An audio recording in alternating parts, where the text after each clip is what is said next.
Kalau saya mengatakan kartu kredit tidak riba, apakah saya akan dihujat? Benar deh, menurut saya kartu kredit kalau benar cara pakainya tidak riba. Sungguh, karena cara pakainya yang salah jadi riba kartu kredit itu. Benar gak gitu? Saya yakin banyak yang senewan dengan komentar di awal ini. Banyak korban kartu kredit bakal nyolot dengan pernyataan di awal ini. Yang padahal kartu kreditnya pernah menyelamatkan mereka sesaat, tetapi karena memang lagi ada masalah keuangan, jadi aja harus bayar bunga cicilan. Dibilang kartu kreditnya yang salah. Padahal kalau dia tidak menyicil, langsung bayar lunas, gak kena masalah tuh, gak kena yang namanya riba. Maaf loh, ini hanya pendapat saya yang bodoh urusan riba. Benar ya, banyak yang menganggap kartu kredit tidak riba kalau tidak ada bunga yang dikenakan alias tidak pernah menyicil. Masalah itu timbul karena salah kelola keuangan pribadinya lah yang membuat perilakunya menyicil dan berbunga melalui kartu kredit. Itulah riba. Jadi pendapat saya riba itu tindakan, bukan benda yang namanya kartu kredit. Karena itu saya tetap punya kartu kredit dan tetap akan menggunakan tanpa pernah sekalipun saya telat bayar. Bagi saya kartu kredit adalah alat bayar pengganti uang hanya untuk pelumas transaksi atau dalam tanda petik greasing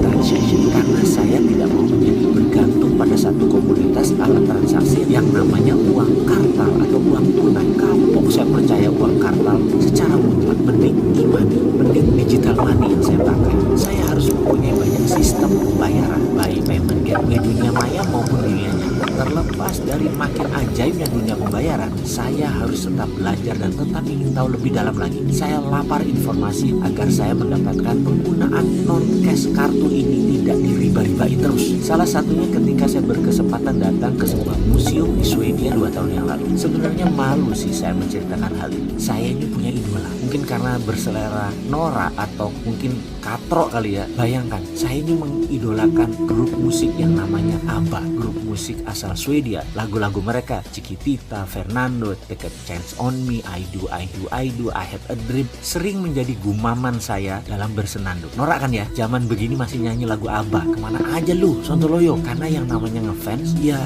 bertandanglah saya menyempatkan ke Swedia, ke museum ABBA yang baru diluncurkan tahun 2013 atau 2014 kalau tidak salah, saya lupa. Sebagai number one fans, tentunya antusias banget melihat 4 orang bersuara emas membuat memorabilia museum perjalanan musik mereka. Berhubung ngefans berat, maka ketika ada cerita tentang personil ABBA, hal ini sangat menarik perhatian saya. Apa itu? Salah satu personil mereka, Björn Ulvaeus, ternyata membuat sejarah kedua. Setelah menduniakan ABBA, dia membuat hampir seluruh Swedia tidak memakai uang tunai lagi. Personil ABBA ini membuat sejarah lagi sebagai pelopor cashless revolution. Ceritanya, suatu hari putra Björn di apartemennya di Stockholm kemalingan sampai 2 kali dalam setahun. Peristiwa ini sangat membekas di hati Björn dan mulai berpikir bagaimana kalau seandainya dunia tidak ada uang tunai atau cashless. Pasti si pencuri tidak bisa menjual barang curiannya karena semua dengan mudah terdata. Sejak saat itu dia mulai menulis di blognya dan menulis di banyak artikel. Salah satunya dibahas adalah bagaimana tindakan kriminal ternyata semua berujung pada uang atau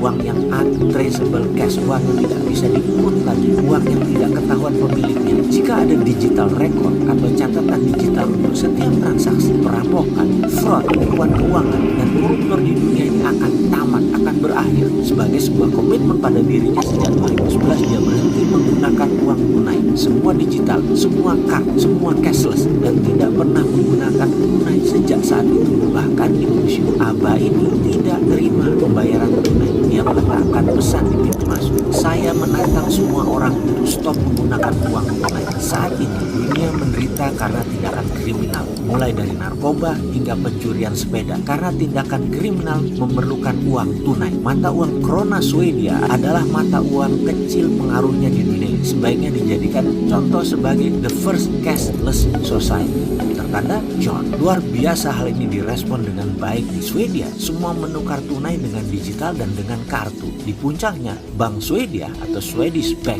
menciptakan aplikasi cashless app yang bernama Swish. Per saat ini, Swedia revolusi cashlessnya hampir lengkap. Dari data statistik uang tunai dan koin, hanya menggunakan 2% dari setiap transaksi di perekonomian Swedia. Hanya 20% transaksi transaksi di pasar Swedia yang menggunakan uang tunai, sementara dibandingkan seluruh dunia 75% masih menggunakan uang tunai. Apa yang terjadi selanjutnya? Angka kriminal perampokan turun hingga 70% di Swedia. Bahkan pembobol bank hanya terjadi satu kali, yaitu di tahun 2015 di seluruh Swedia. Ada sebuah anomali menarik di Swedia. Swedia adalah negara pertama di dunia mencetak uang di tahun 1661, dan sepertinya Swedia menjadi negara pertama juga di dunia yang stop menggunakan uang tunai. Dan kesuksesan Swedia sekarang di Denmark, Norway, Finland, dan sudah tercatat hanya 6% transaksinya menggunakan tunai. Sahabat semua, saat ini kita hidup di zaman serba cepat, sangat luar biasa, baik dari kesadaran universal juga tindakannya. Salut buat Bjorn dari ABBA ini yang berhasil menyebarkan pengaruhnya, mengevolusi penggunaan uang tunai yang berhasil menurunkan kriminal hingga 70%. Ingat lagu dia yang diciptakan tahun 70-an, dia mengumandangkan lagu Money Money Money, lalu Bjorn mengubah lagi versi 2. Kalau Bjorn bisa merubah dunia, sesungguhnya para sahabat juga bisa. Ditunggu kontribusinya untuk tidak menggunakan tunai. Jangan tempe seperti si Sontoloyo ini.